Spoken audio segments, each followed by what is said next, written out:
மீனா, ஆ சொல்லுக்கா. பாத்திரம் கழுவிட்டு இருக்கியா? ஆமாக்கா. சரி, அப்பா அம்மா எங்க போயிட்டாங்க? அப்பா வெளில போயிருக்காரு, அம்மா உள்ளதான் இருக்கு. சரி, இங்க வாயேன். இந்த இருவரேன்.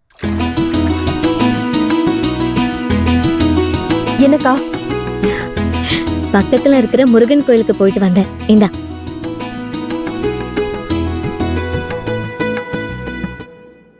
ரொம்ப தேங்க்ஸ் அடி. எதுக்குக்கா?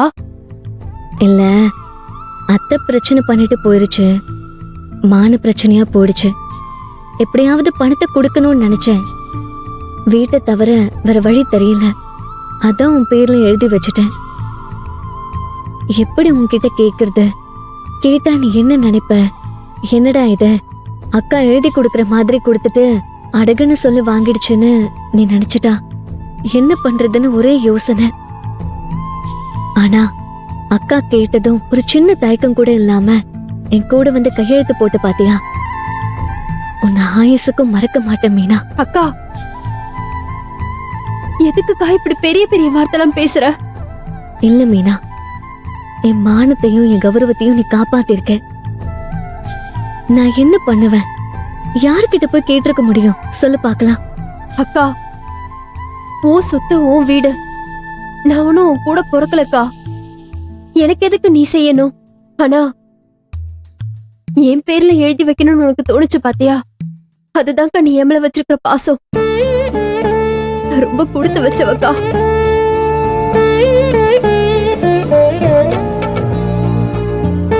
எதுக்குடா இப்படி ஒரு அப்பனுக்கு பொண்ணா பொறுத்துட்டோமே நினைப்பேன்.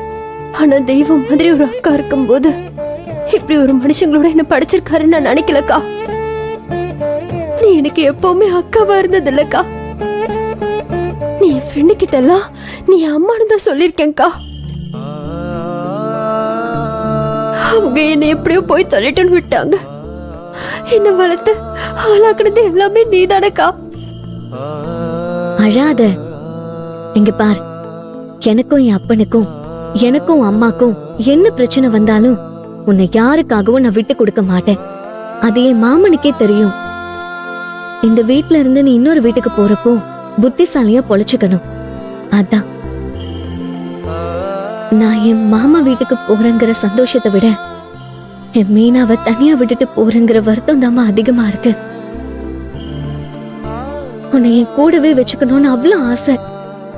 ஆனா விதி எப்பவும் நமக்கு சாதகமா இருக்காதுல்ல. எனக்கே தோணாத ஒரு விஷயத்த உன் அம்மா என்கிட்ட கேட்டுச்சு. உன் மாமா மகன் சின்னவனுக்கு மீனாவை கேளு, 2 பேரும் ஒரே வீட்ல இருங்கன்னு. இந்த மட சிறுக்கிக்கு இத்தனை நாள் இது தோணவே இல்லை. சந்தோஷமா மாமாவை போய் பார்த்தேன். அவரு அவரோட சிநேகிதர் நாடிமுத்து மகளை சின்னத்தானுக்கு ஏற்கனவே பேசி வச்சிருக்காரு. விதிய பாத்தியா? நான் என்ன சொன்னாலும் கேக்குற என் மாமா என் தங்கச்சியையும் நம்ம வீட்டுக்கு எடுங்கன்னு சொன்னா கண்டிப்பா எடுத்திருக்கும். ஆனா பேச முடியலையே. உன்கிட்ட இன்னைக்குதான் நான் இதை சொல்றேன். அக்கா, பரவாயில்லக்கா. நீ ஒன்னும் வெளியூர்லாம் போகலல்ல. இங்க பாருக்கா, நான் காலேஜ் முடிச்சிட்டு நேரா உன்னை பார்க்க வருவேன். தூங்க மட்டும்தான் இந்த வீட்டுக்கு வருவேன். நான் எப்பவுமே உன் கூட தான்க்கா இருப்பேன்.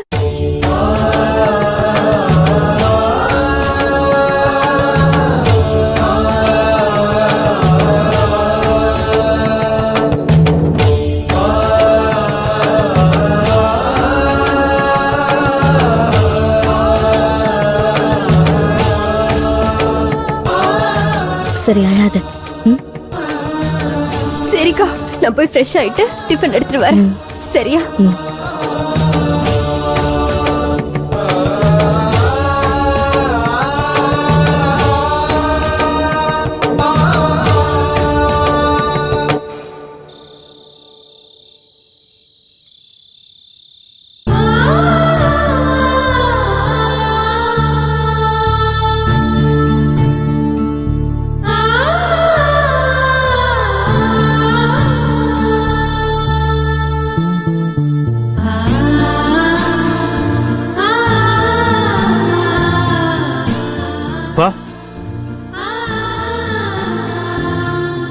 பா, என்னப்பா?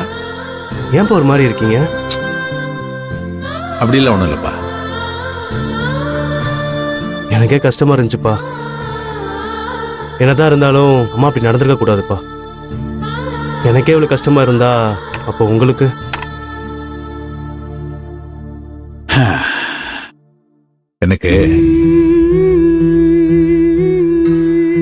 எனக்கு ரொம்ப பெருமையா இருக்கியா. இது கவலையில வந்த கண்ணீர் இல்ல, சந்தோஷத்துல வந்த ஆனந்த கண்ணீர். அண்ணதை பார்த்தே இல்ல, செருப்பால் அடிச்ச மாதிரி உங்க அம்மா மூஞ்சில அந்த பணத்தை வீசி எறிஞ்சிட்டு போனாலே. இந்த சண்முகத்தோட ரத்தம் நிரூபிச்சுட்டாயா அவன். இந்த வயசுல யாருக்கே வரும்? அந்த பிள்ளைக்கு என்ன ஒரு தைரியம், என்ன ஒரு கம்பீரம், என்ன ஒரு தன்மானம். சொன்ன தேதிக்குள்ள பணத்தை கொண்டு வந்து கொடுத்துட்டு போனா பாத்தியா? ஐயா, அவ சாமி துறையோட பிள்ளை இல்ல, அந்த சாமியோட பிள்ளை. ஆமா, அந்த வீட்டுக்கு நான் மருமகளா வரும்போது சீர்சினத்தை எல்லாம் கொண்டு வரணும்னு எனக்கு தெரியாது, அவமானத்தோட வரமாட்டேன்னு சொன்னா பாரு. அந்த நிமிஷமே எனக்கு நம்பிக்கை வந்துருச்சே, நம்ம குடும்பத்தை அவ தூக்கி நிறுத்துவான்னு. இந்த வம்சத்துக்கு ஒரு பெருமை இருந்துச்சு, அதை காப்பாற்ற வேண்டிய இடத்துல உங்க அம்மா இருந்தா. ஆனா அதை காப்பாற்ற தவறிட்டா. என்னைக்கு அண்ணன் இந்த வீட்டுக்கு மருமகளா வராளோ அவ இதை காப்பாத்துவான்ற நம்பிக்கை எனக்கு வந்துருச்சியா. ஐயா, உங்க அம்மாவுக்கு ஒட்டும் இல்ல, உறவும் இல்ல, சொந்தம் இல்ல, பந்தம் இல்ல, ஈவு இல்ல, இறக்கம் இல்ல. யாராவது ஒரு பைய நம்ம வீட்டுக்கு வரானா பாத்தியா? ஏன் சொந்தங்களாகட்டும் இல்ல அவ சொந்தங்களாகட்டும் யாரையுமே சேர்க்க மாட்டாயா. ஒரே ஒரு கிறுக்கு பயல தம்பின்னு சொல்லி இந்த வீட்டுக்குள்ள சேர்த்து வச்சிருக்கா. அது மட்டும் இல்ல, என் பொண்ணு அவனுக்கு கல்யாணம் பண்ணி வச்சு அவன் வாழ்க்கையை நாசம் பண்ணிட்டா. இங்க பாரியா, இப்ப பாக்குறிய இந்த வீடு, இது இல்லையா நம்ம வீடு? சின்ன வயசுல எங்க அப்பன் பாட்டன் காலத்துல இந்த வீட்டுல 24 மணி நேரமா அடுப்பு எரிஞ்சுக்கிட்டே இருக்கும். அடுப்பு அணைஞ்சு நான் பார்த்ததே இல்லை. இந்த ஊர் மொத்தத்துக்கும் பொங்கி போட்ட வீடியா இது. பொங்கி போட்டு அழகு பார்த்த வீடு.